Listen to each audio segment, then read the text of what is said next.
This book makes big claims at the beginning. It said, this one book alone can keep us happy for the rest of our lives. Yeah. Some people will bankrupt themselves or live in their credit card debt just so they can make sure they have the latest drop of whatever that might be. And I actually want to specifically ask you, do you think you're materialistic? And as a society, many people are? What's really important, is in what are you living for?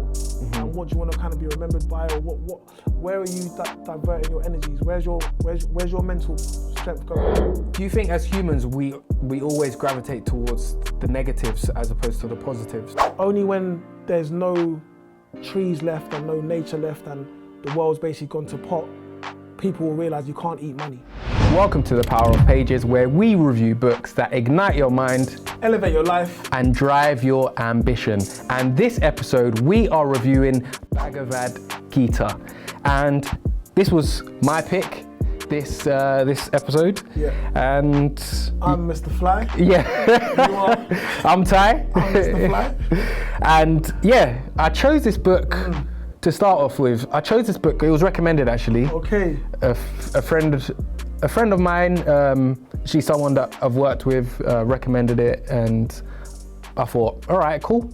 Let me hear give it a try. What were your first thoughts? My first thoughts was, the book makes a claim, it says it's not a religious book. Okay. And reading it, it felt like a religious book. Yes. So that was kind of my first thoughts. It is somewhat of a religious book, but also kind of maybe like a spiritual book. Yeah. Or a higher power book. A manual how to live the perfect life is how they refer to it, the author. Yeah.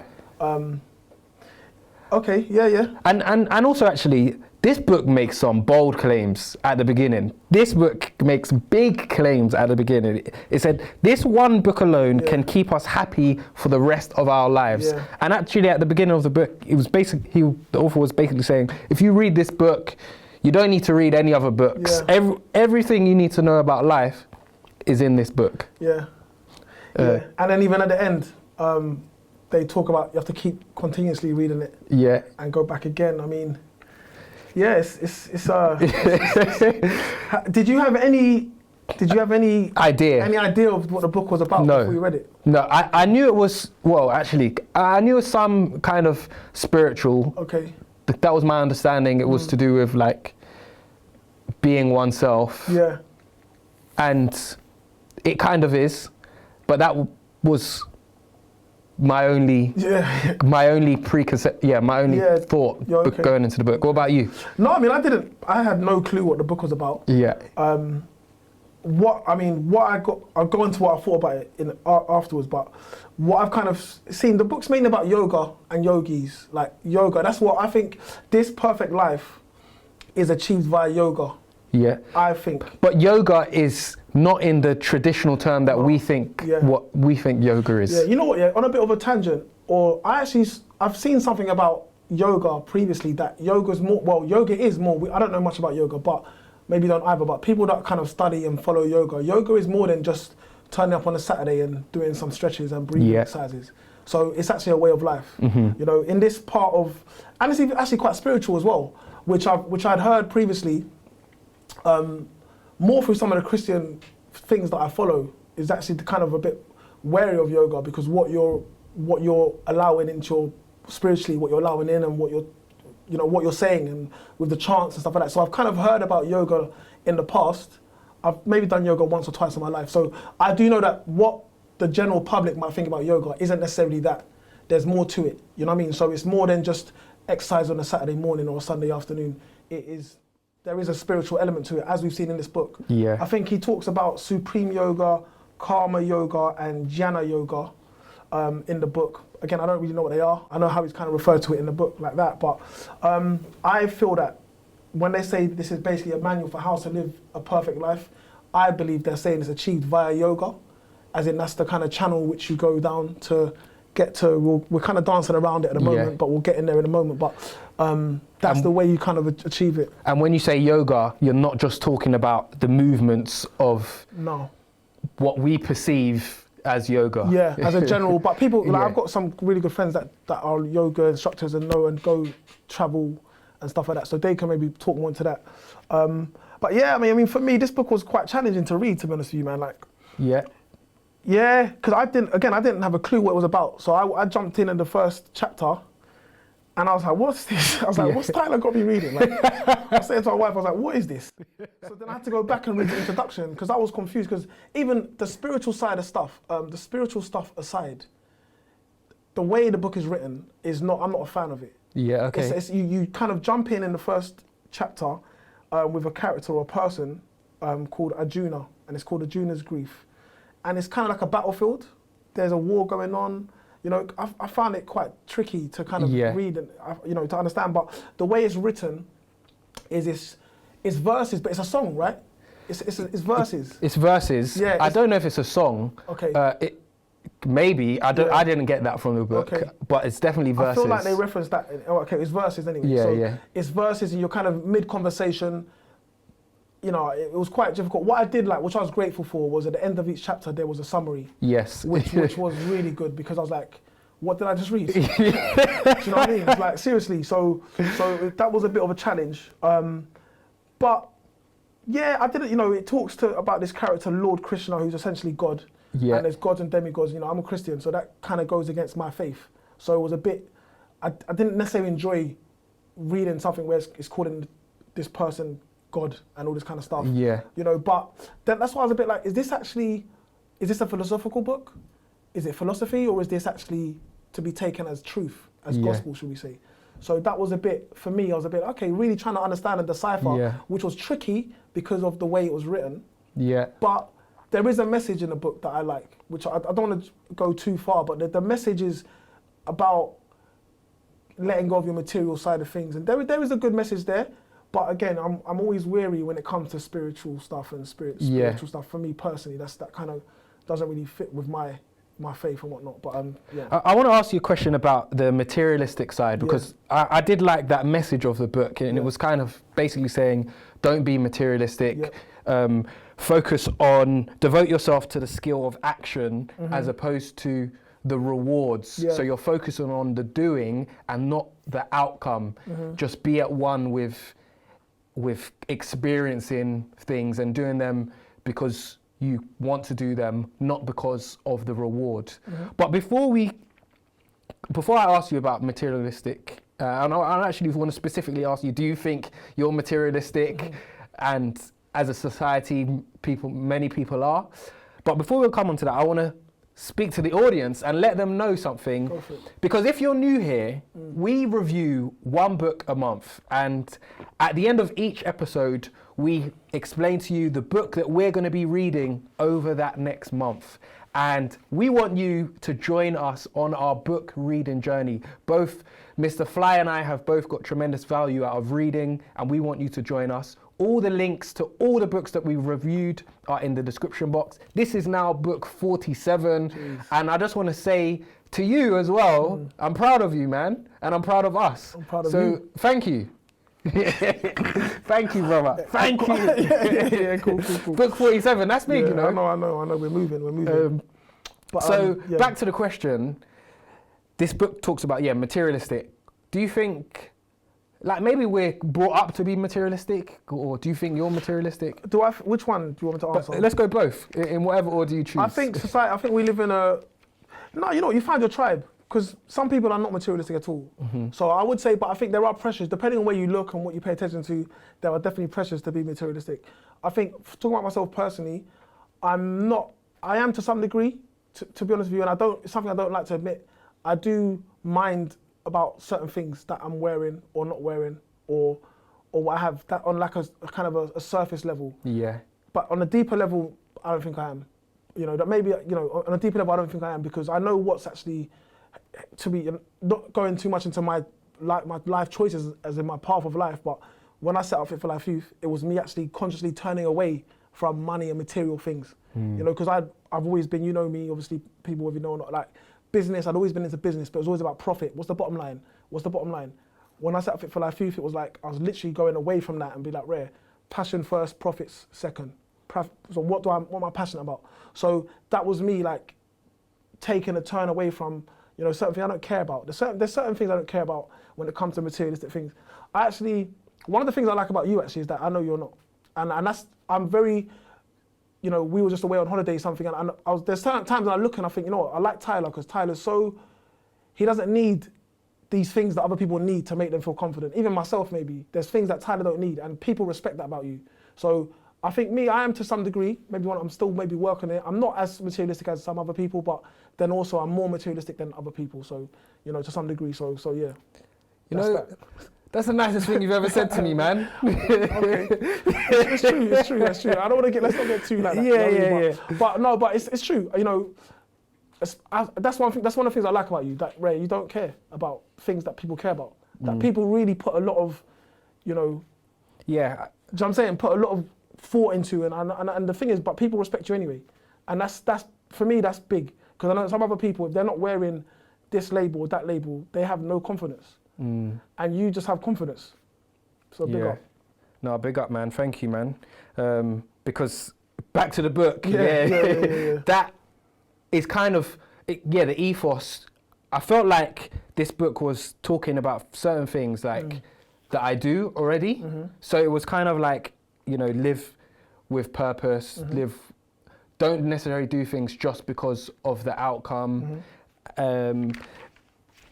There were lots of quotes that were nice in the book, but yeah, basically talking about not being material. Yeah, Here we go. Go Chapter 3. Get rid of the desire for material gains. Instead, gain the desire to serve. Do things with meaning and purpose.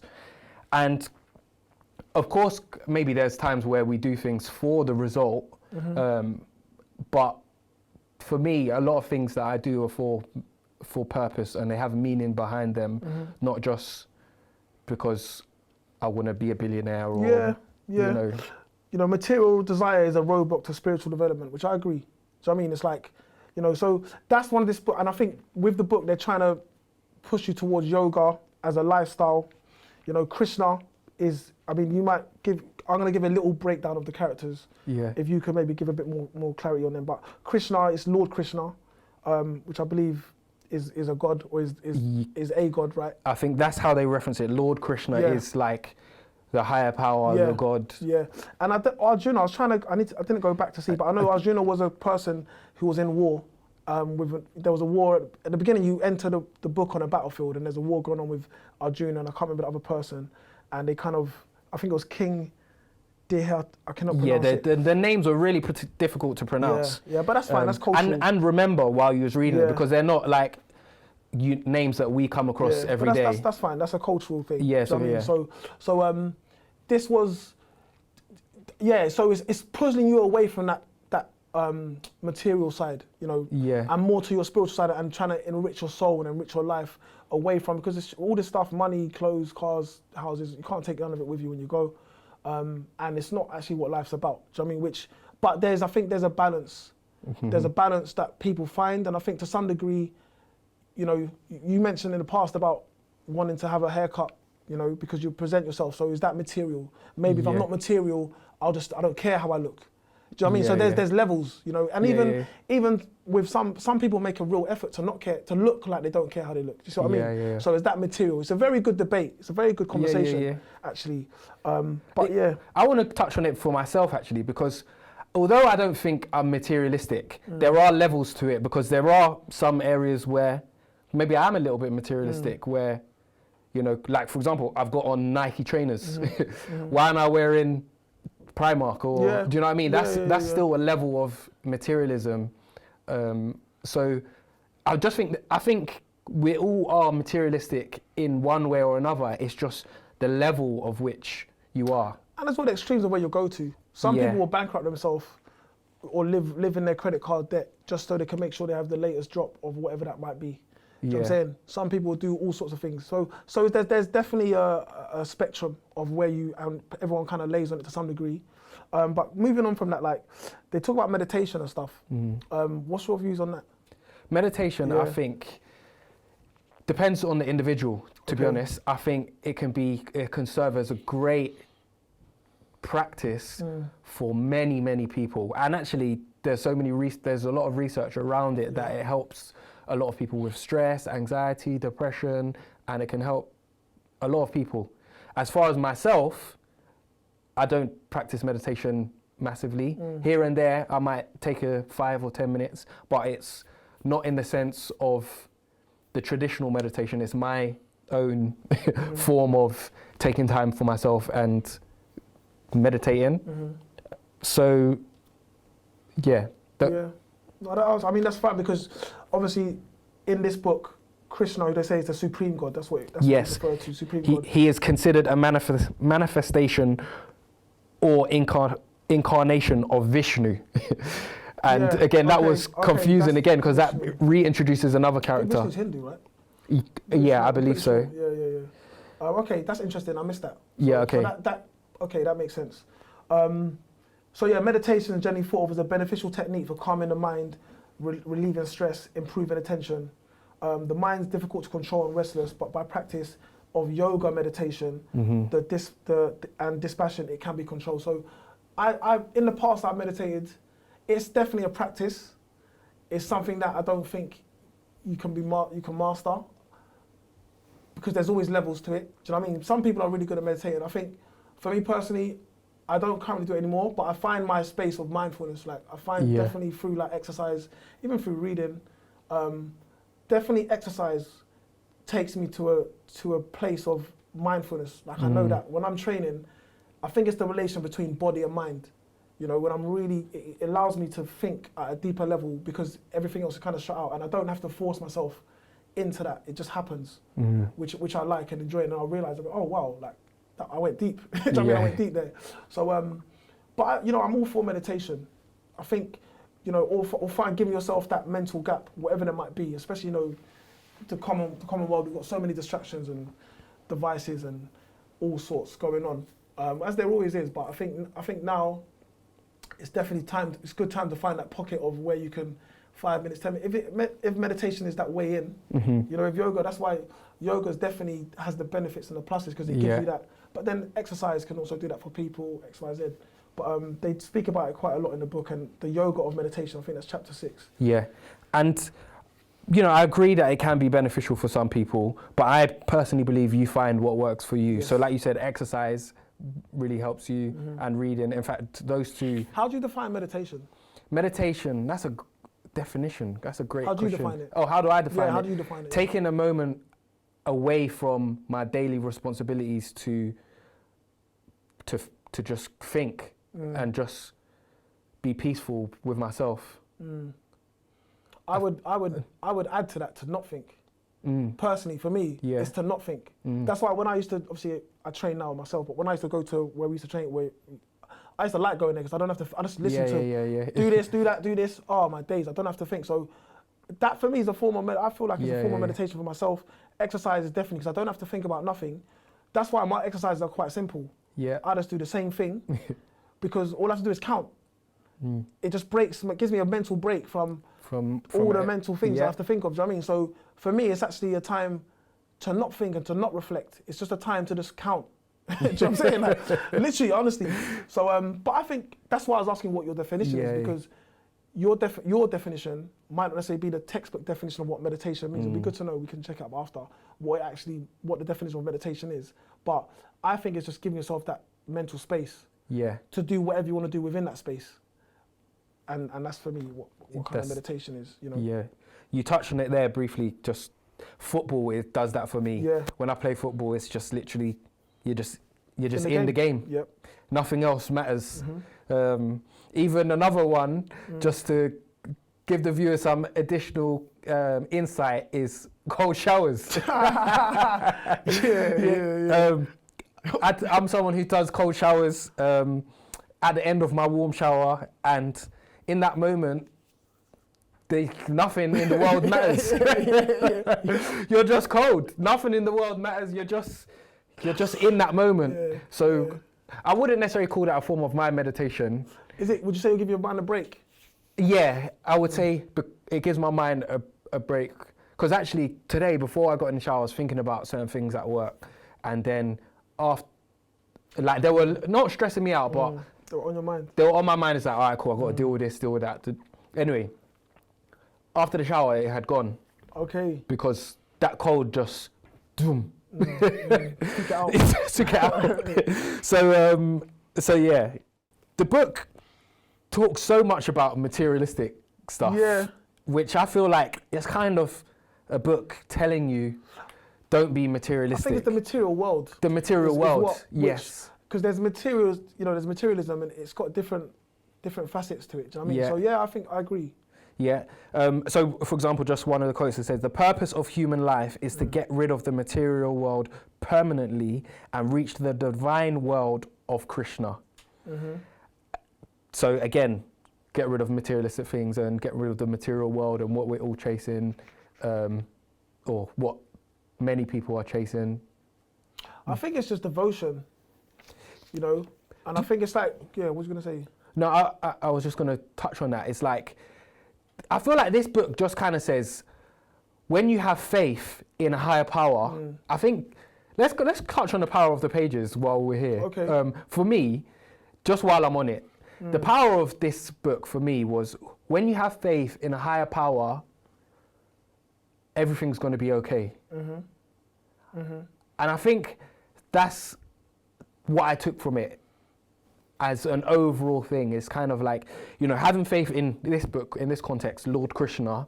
Lord Krishna is the supreme God, Lord Krishna, XYZ. Having that faith means nothing else. Don't worry about anything else, like the material world. Yeah. There's a plan for you. Yeah. So whether it's Lord Krishna, whether you're Christian, Muslim, when you have faith in a higher power, nothing else matters. Yeah, I think it's what's really important. Yeah, isn't it?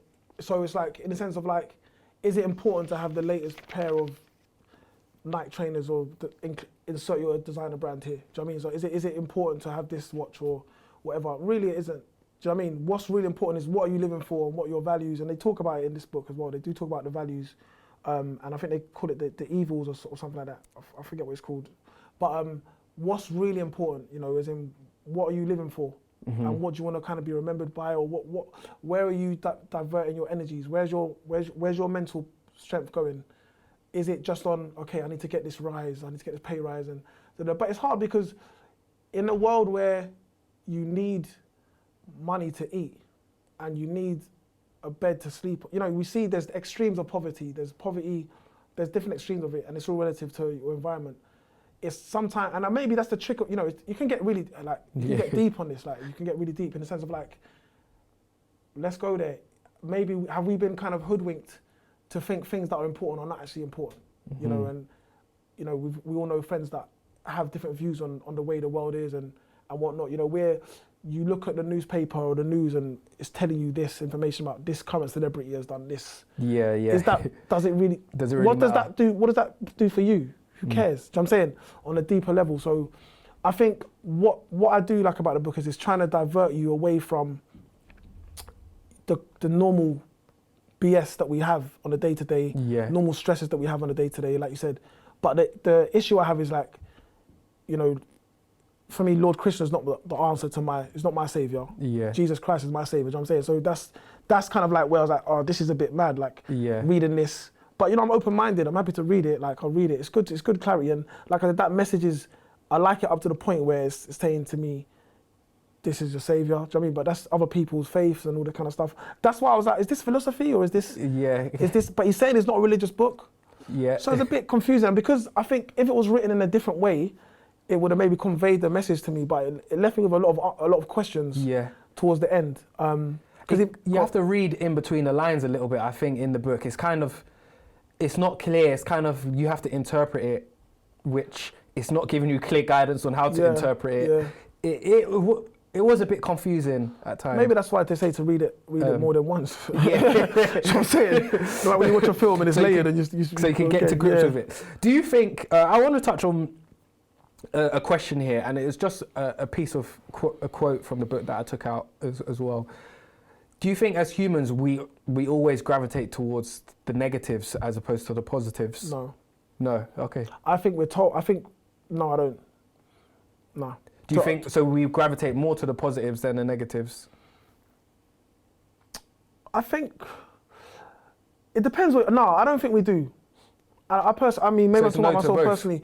No, sorry, I'm still answering the first question. I think it's contextual, man. I think like it's subjective. Sorry, I don't think there's a like if you're trying to get a video to rank on a particular thing, you'll say that negative stories, or you're trying to go viral or something like that. Maybe negative things, but there's a lot of positive stories. I don't think so. No, I just think I think we're told that. Like I don't actually believe it. Like personally, because I don't enjoy negative stuff. Like I don't enjoy watching ratchet stuff on TV. Like if my missus is watching these housewives or whatever, I don't enjoy it. It's just negative. It's just nonsense. I'd rather watch a comedy or something funny joyful. or whatever. Yeah, joyful. So I don't relate to that, and I don't think I'm the only person. But I just think that stuff dominates.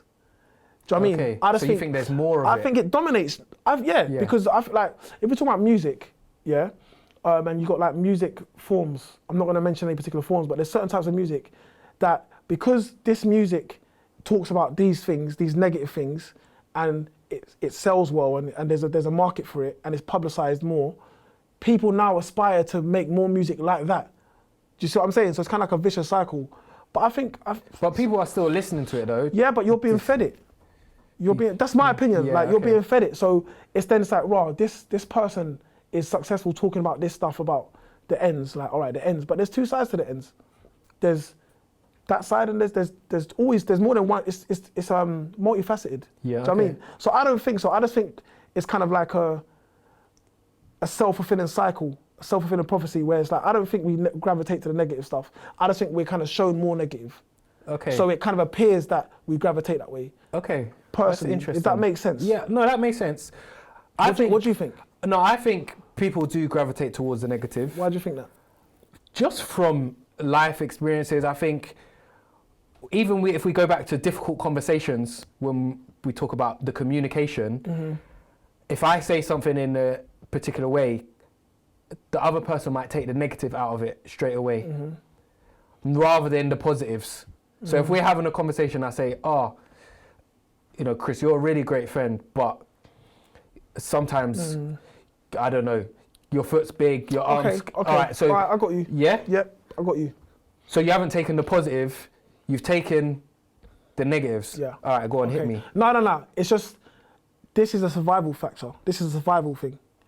So when I say that, we're raised, and maybe you're actually right, because I'm going to contradict myself a little bit now, but it's like survival, lack. Do you know what I mean? So we kind of looking to protect ourselves. Food, do I have enough food? So you might have enough food. Like we're going back in the day when there's no, like you're trying to survive, just trying to make to the next day. So you're kind of thinking, what don't I have? So what is there? What do I not have enough of? I need to go out and get. And because I had a conversation with someone the other day talking about business and fly and all that kind of stuff, and I was like, yeah, man, we just need to do that. But it's like, yeah, but look at what we've done this stuff already. And I'm like, right, I'm looking at it from a position of lack. So I'm saying, so going for that conversation you just said, it's like, oh, Chris, you're 8 out of 10. What are those two things that I'm not good at? Do you know what I mean? So maybe we do. Maybe we do. Yeah. Let me go back to the quote in the book then, because it is not difficult to notice that most, if not all, the divine and demonic characteristics stated by the Lord are already well known to us as good and bad, respectively. So basically, we already know what's good and bad. Yeah. Our God-given heart already understands which one is a desirable quality and which one is not. It's only that our deluded minds don't always allow us to prioritize the positive qualities above the negative ones. So the book's basically saying, our minds don't allow us to focus on the positives over... but that's a survival thing. Yeah, that's what I think. So carry on. Yeah, okay. And what the other thing I spoke about this book talks about is not getting too high and not getting too low. Staying in a state of neutral or calm. I actually wanted to discuss this because I think over the years, like we've been friends a long time now, and I think both of us have the highs don't get so high as anymore, and the lows don't get so low anymore. Yeah. Like, I think both of us have... But my lows get lower than my highs. But carry on. But maybe your lows don't get as low as before. Yeah. I get you. And I don't know, like in the concept of not getting too low, Yeah. it's a good thing. Yeah. But in the concept of not getting too high, Yeah. I don't know if it's a good thing. Yeah. It's hard, isn't it? Because Yeah. I feel like, am I missing out on that enjoyment? Yeah, Because it's a sacrifice, isn't it? Yes. Like now I'm not getting so low in Yeah, certain things, yeah. but now I'm also not getting so high. Yeah, Like yeah. just the other day, I did some work in Manchester and I just went off for a morning jog around. Come on, you're national, B. Come on. International. Yeah, national. National. Yeah. And yeah, I went for a morning jog, and I went to the Manchester United stadium and took like a selfie out there, Sick. and I sent it to a few people, and they're like, "Oh, that's sick!" Like You didn't send it to me. Sorry. Well, I'm joking. I'm joking. I forgot, man. Yeah, it's calm. Anyway, I'll show you after. Yeah. And yeah, they was like, "Oh yeah, that's sick, man, wicked. Oh wow, you're working in Manchester," and I just thought, it's just work, innit? Like yeah. it's not actually that sick. It's just, but actually, it is sick. When you sit down and think about it, it's like, wow, like from growing my business now, now Across I'm the country. going Across different the places country. of the country, and that's not a one-off. It's not like that's a one-off. yeah, thing. exactly. Yeah, and it's like, but the point I'm making is, I didn't let myself get to that high of thinking, wow, this is actually amazing, because I just thought it's just like another day. Yeah. Yeah. So, but the book says it's a good thing to not get too high and not get too low. And maybe I agree with it. I mean, I definitely agree with not getting too low, because, you know, it's a trade-off. it's yeah. It's a trade-off, because I can relate. Like my missus is always like, "Oh, you don't get gassed in it. You don't get," and it's like, it's a trade-off. But I think it's actually a weird one, because the other option is you get really happy when things are going really great, and you get gassed, but then you get really low. So you just decide which pill you want to take. Yeah. Do you know what I'm saying? So, and I think it's kind of part of the job. It's not like, I know, bro, I can relate exactly 100% what you're saying, because I'm the same. But I think you're better suited not being so emotionally drawn out by circumstances. Yeah. I think that's better for your business, and maybe better for your, I'm talking to myself as well, like mental health in that instance. What maybe we need to do, and maybe anyone else that runs a business or has taken this sort of decision, is make time to celebrate in those times. Do you know what I mean? That's what, but I can relate. And I think on a day-to-day it's better not to, because you can go through them emotions in an hour 10 times. You can get someone on the phone, give it to you, and mistakes, problems, all this stuff, and get really low, and then 10 minutes later, think how exhausted you'll be by 1 o'clock. Yeah. Like if you start work at 9, there's so many things that happen. So I actually think it's better leadership, and it's better for your own mental health as well, to be more balanced, even though you lose out on those euphoric moments. But I think at times you've got to kind of, it's like, you know what, yeah, Jose Mourinho, I remember when, was it Inter Milan? When they won the Champions League with Inter Milan, yeah? And there was a shot of him on the sideline. Everyone's running around, he's just standing there looking. And I can tell in his mind, that man's won Champions League. Was that his second club he won it with? Yeah, I don't know. Let's say, I don't know, anyway. He's won it more than once, so maybe it was. Yeah, it was. Porto was first, so yeah. Champions League with Inter. And I'm like, raw, this Brez won the Champions League with another club. He's just standing there. And we know, he's thinking, boy, next season. He's thinking that, because he's done it now. He's done. He's won the Champions League. All right, next season I need to, or maybe the Italian League. He's not, all the players are doing the whole thing, all that, all that stuff. So it's the kind of the trade-off. But it's the game, man. It's the game, and you choose your poison. Yeah. You choose, do what you want to do. This is going off topic from the book. But yeah, well. Would you say it's the trade-off to achieving great things? Personally, I think so, because I can't deal with that emotional roller coaster personally. So for me, I can't get too high and I can't get too low. Do you know what I mean? I need to make space for that, because I need to acknowledge how I'm feeling when I'm feeling it. But at the same time, I can't get too wrapped up in, and I give this analogy, I gave this analogy to my wife, yeah?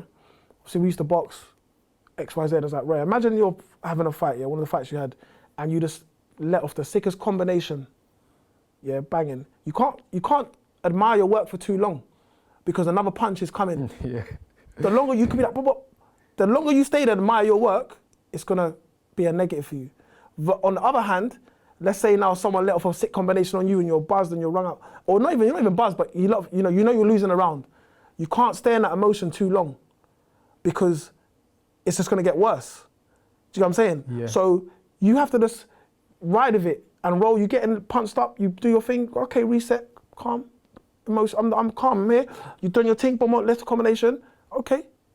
I'll celebrate after the fight, or do you know what I mean? That's kind of like, that's actually how I look at life. When things happen, I'm like, I can't stay and admire my work, but man just done that, boy. But nah, because there's bare problems about to hit me. Same thing, if things go wrong and mistakes happen, I can't stay too low for too long because I've got to get back on the horse and keep it moving. Yeah. So that's actually how I think about things. And that's one of the philosophies of this book. Okay. You know, not being too high, not being too low, trying to keep a level head. Yeah. Even also going back to previous books we've written, like, you don't actually have the full perspective. That thing that you thought was like, what's the book? Think Like a Monk. The maybe good, maybe bad. Yeah. You might have just got the sickest contract, and you think, yeah, this is da-da-da-da. That client could be the worst client. They don't pay on time, or they don't pay, or boom. Something might happen and you lose a contract and da-da-da, you think da-da-da, but that might have been a positive. So you don't actually know the full story. Yeah. And I think that's kind of what in the book where it's like, we're putting so much into these things and so much energy and time and dedication to these things because we don't know the full story. Obviously in this book it talks about the afterlife, like being reincarnated or stuff like that. You know, you don't know what the full story is in this, you know what I mean? So it's like, it's what's really important versus, I mean, it's a deep book, but is it philosophical or is it literal? You know, it's a deep book. It's deep, but it's yeah. I don't know if we touched on your power of these pages. No, we didn't. Did you take any power? I did, and I thought I highlighted it, but it was essentially about similar sort of thing, like the not putting too much information or too much input into like the material side of things, and again knowing what's really important.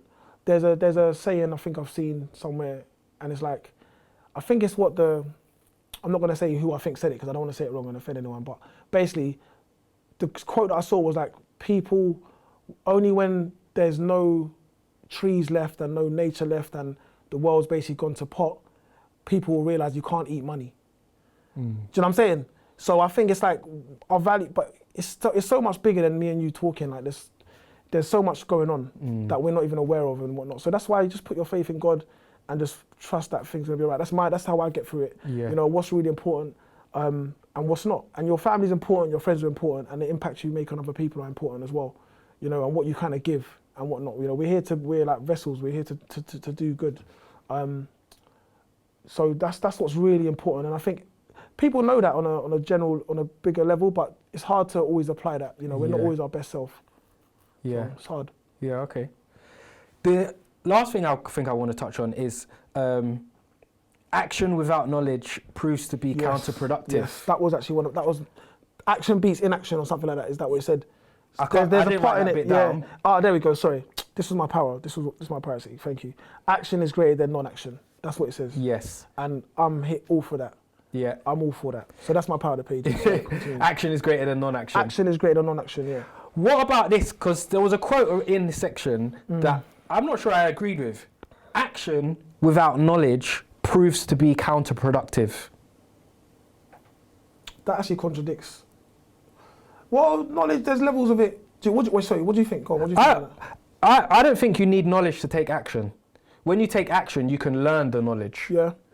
So knowledge helps, of course, absolutely. But to say you need knowledge to take action, you can learn on the job. You can, but again, it depends on the environment. Because if it's a dangerous environment, like maybe you're doing construction or something and you're taking action without knowledge, then that could be actually a dangerous situation.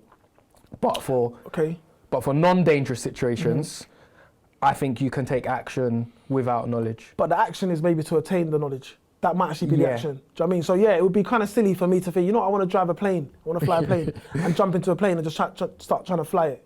Yeah. I'm gonna die. You know what I'm saying? But if I really want to do that, the action is actually to gain the knowledge first. Yeah. Training, reading, learning about it, studying, X, Y, Z, until I sit in sit in the plane and was it cockpit or whatever they called it. Yeah. So I think I get what they're saying, and my interpretation of that is make that be your first, and you should learn as much as you can. And there's a point where you just take the leap of faith, or you just take the step.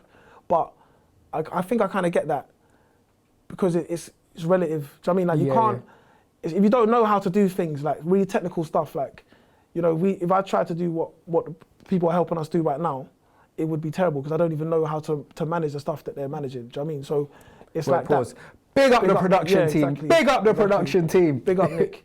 Big yourself up. But that's my point. So it's like, but I can learn. So this book is a good conversation start. To be fair, I didn't think we'd have much to talk about because I know we haven't really spoke about the book much. Yeah. But yeah. We spoke about elements from the book. Yeah. We spoke about elements from the book. All right, cool. Difficulty rating and star rating. Okay.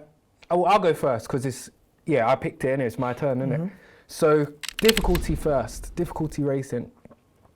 The number is hard to pick because from a reading point of view, it was, short verses, easy to read, like in terms of reading it. From an understanding point of view, it was quite difficult. Yeah. So I'm just going to go in the middle-ish and say 3 for difficulty because I actually read it relatively quickly, but I reread certain parts because it was like, okay, I don't know if I understood it properly.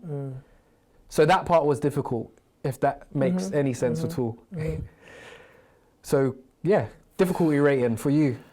Boy, there was times when I said to my missus, I'm like, what is Tyler reading? Honestly, this book was very hard for me to read. Not so much the topic, more so just how it was written. So I'll give this a 5. I didn't enjoy reading this. I didn't read it for about 2 weeks. Wow. Like 5. Like it was hard. Yeah, it was hard, man. It was hard. Yeah. I did like the fact they did like a summary at the end of the chapters because without that I think I would have been lost. Yeah. To be honest with you, but yeah, man, I'll give it a 5. It was this is mostly one of the hardest books I've had to read. Yeah. Okay. Star rating. Well, this is where I give my verdict. And if you joined us on this journey, firstly, I want to say sorry.